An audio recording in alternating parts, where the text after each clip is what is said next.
నేను అక్రమ కేసులు పెట్టి నా మీద తిహార్ జైల్లో 5.5 నెలల పాటు ఉండి బయటికి వచ్చిన తర్వాత నవంబర్ 23వ తారీఖు 2024 నుండి నేను ప్రజాక్షేత్రంలోకి వచ్చి అనేక కార్యక్రమాలు చేయడం జరిగింది. మరి నేను చేసినటువంటి పనులలో మొట్టమొదటిది ఒక బిడ్డ హాస్టల్లో చనిపోతే ఆమెను విజిట్ చేసి, అట్లానే గురుకులాల్లో జరుగుతున్నటువంటి అన్యాయాల మీద మొట్టమొదటి కార్యక్రమం తీసుకొని నేను మాట్లాడినా. ఆ తర్వాత బీసీలకు జరుగుతున్నటువంటి అన్యాయం, కాంగ్రెస్ పార్టీ మేనిఫెస్టోలో ఇచ్చినటువంటి 42% హామీ కోసము పెద్ద ఎత్తున నేను పనిచేయడం జరిగింది. అట్లానే మహిళలకు 2500 ఇవ్వాలని చెప్పి పోస్ట్ కార్డు ఉద్యమాన్ని నేను చేపట్టడం జరిగింది. పెద్దవాళ్లకు పెన్షన్లు పెంచాలని నేను ఉద్యమాలు చేయడం జరిగింది. తెలంగాణ తల్లి స్వరూపాన్ని మారిస్తే అట్లెట్లా మారుస్తారని రౌండ్ టేబుల్ సమావేశం పెట్టినాం. బనకచర్లు అక్కడ కడుతున్నారంటే దాని మీద రౌండ్ టేబుల్ సమావేశం పెట్టినాం. ఓవరాల్గా తెలంగాణ ప్రాజెక్టులు, అందుబాటులో ఉన్నటువంటి నీళ్లు, వీటన్నిటి మీద కూడా రౌండ్ టేబుల్ పెట్టినాం.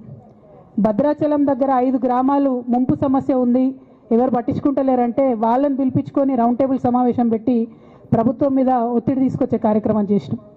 ముఖ్యమంత్రి గారి సొంత జిల్లా మహబూబ్ నగర్లో భూ నిర్వాసితులకు అన్యాయం జరుగుతుందంటే నారాయణపేట నియోజకవర్గం వెళ్ళి వాళ్లకు మద్దతుగా మేము నిలబడి రావడం జరిగింది. అట్లానే 47 నియోజకవర్గాలలో బీఆర్ఎస్ కండువా బాజాప్తా కప్పుకొని, గులాబీ కండువా బాజాప్తా కప్పుకొని ఎక్కడికి పోతే అక్కడ రావుల చంద్రశేఖర్ రెడ్డి గారిని రిక్వెస్ట్ చేసి భవన్ నుంచి అక్కడ ఉండేటటువంటి బీఆర్ఎస్ నాయకులకు అఫీషియల్ కమ్యూనికేషన్ చేపించి ప్రతి ఒక్క బీఆర్ఎస్ నాయకులకు, కార్యకర్తలకు మాట్లాడి ఆయా పర్యటనలకు వెళ్ళినప్పుడు అందరినీ కలుపుకొని బాజాప్తా గులాబీ కండువా వేసుకొని 47 నియోజకవర్గాలు నవంబర్ 23, 2024 నుండి ఈ రోజు వరకు నేను పర్యటన చేసి అనేక ప్రజా సమస్యల మీద మాట్లాడడం జరిగింది. మరి ఇవన్నీ పార్టీ వ్యతిరేక కార్యకలాపాలు అన్నది నాకు అర్థం కాలేదు. ఎట్లా వ్యతిరేక కార్యకలాపాలు అవుతాయన్నది కూడా ఒకసారి పార్టీ పెద్దలు పునరాలోచించుకోవాలని చెప్పి నేను రిక్వెస్ట్ చేస్తూ ఉన్నాను. అదేవిధంగా మరి బీసీల కోసం నేను పోరాటం చేస్తుంటే అట్లెట్లా మాట్లాడుతుంది, ఇట్లెట్లా మాట్లాడుతుంది, పార్టీకి వ్యతిరేకంగా మాట్లాడుతుంది. అరే, నేను కాంగ్రెస్ పెద్దల మీద ఒత్తిడి తీసుకొస్తుంటే బీసీలకు 42% అమలు చేయాలంటే ఏది పడితే అది చిల్వల్ పల్వల్గా నా మీద రాపించడం, ప్రచారం చేయడం, చాలా దారుణమైనటువంటి పనులు పార్టీలో ఉన్నటువంటి కొందరు పని కట్టుకొని, కత్తి కట్టుకొని నా మీద చేయడం జరిగింది. అట్లానే నేను ఒక మాట ఏమన్నా, సామాజిక తెలంగాణ సాధన కోసం నేను కట్టుబడి ఉన్నా అన్న. మళ్ళీ తప్పేముంది?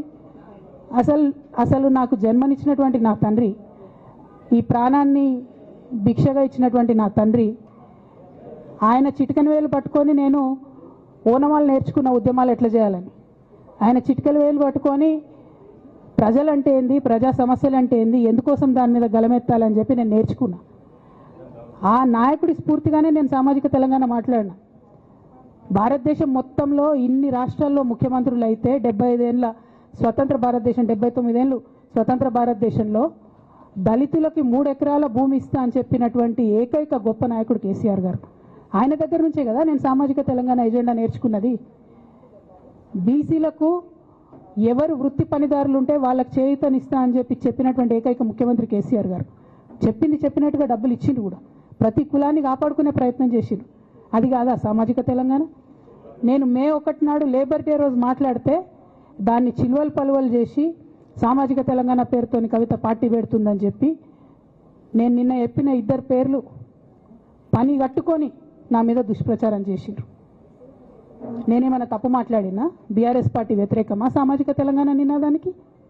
బీఆర్ఎస్ పార్టీకి సామాజిక తెలంగాణ అవసరం లేదా? భౌగోళిక తెలంగాణ వస్తే సరిపోతుందా?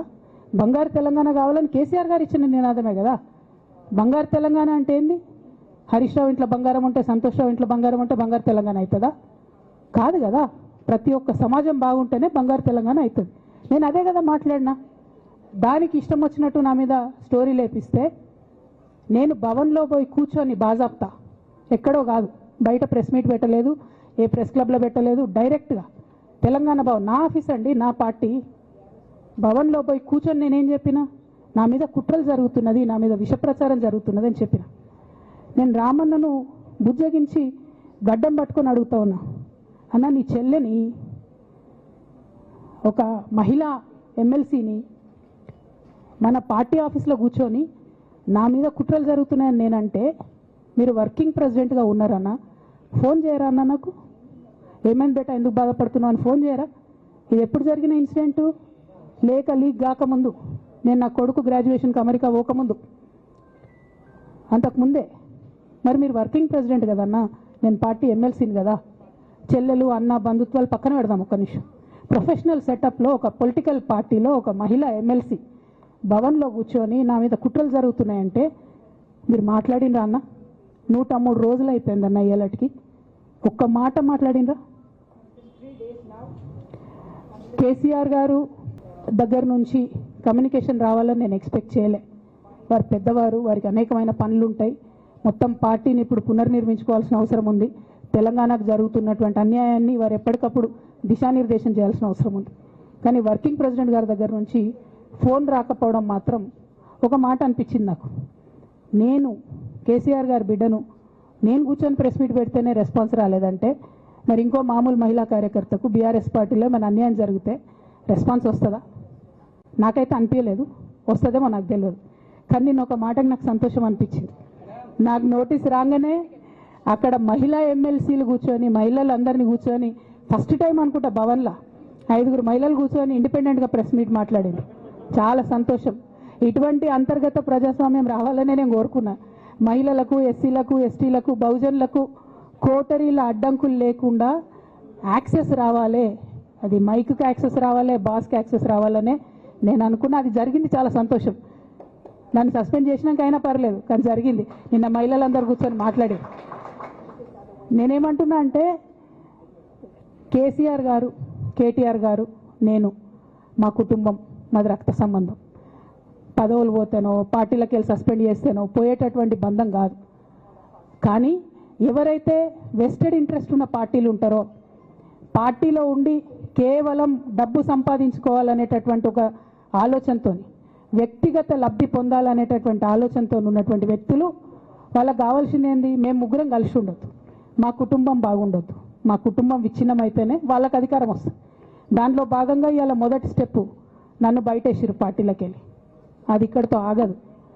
నేను గౌరవనీయులు పెద్దలు దైవ సమానులు కేసీఆర్ గారిని విజ్ఞప్తి చేస్తా ఉన్నా, మీకు ఒక సూచన చేస్తా ఉన్నా. దయచేసి మీ చుట్టూ ఏం జరుగుతున్నదో ఒకసారి చూసుకోండి నాన్న. నన్ను ఇవాళ బయటకు పంపొచ్చు, నేను మీలాగా స్ట్రేట్ ఫార్వర్డ్ ఉంటా, నిజాలు మాట్లాడతా. నేను ఉద్యమం నేపథ్యం నుండి వచ్చిన కాబట్టి నాగ్గా, ఉన్నది లేనట్టుగా, లేనిది ఉన్నట్టుగా, మోసం చేయాలని చెప్పో ఇంకోటి చేయాలని చెప్పో మాట్లాడను. స్ట్రేట్ ఫార్వర్డ్గా ఇష్యూస్ మాట్లాడతా కాబట్టి నన్ను ఇలా బలి చేసి పర్వాలే. కానీ రేపటి నాడు ఇదే ప్రమాదం రామన్నకు కూడా పొంచుంది, రేపటి నాడు ఇదే ప్రమాదం మీకు కూడా పొంచుంది. అల్టిమేట్గా బీఆర్ఎస్ పార్టీని హస్తగతం చేసుకోవడానికి జరుగుతున్నటువంటి కుట్రలో భాగంగానే ఇవాళ నన్ను ఎలిమినేట్ చేయడం జరిగింది. నేను ఇవాళ ఓపెన్గా అడుగుతా ఉన్నాను,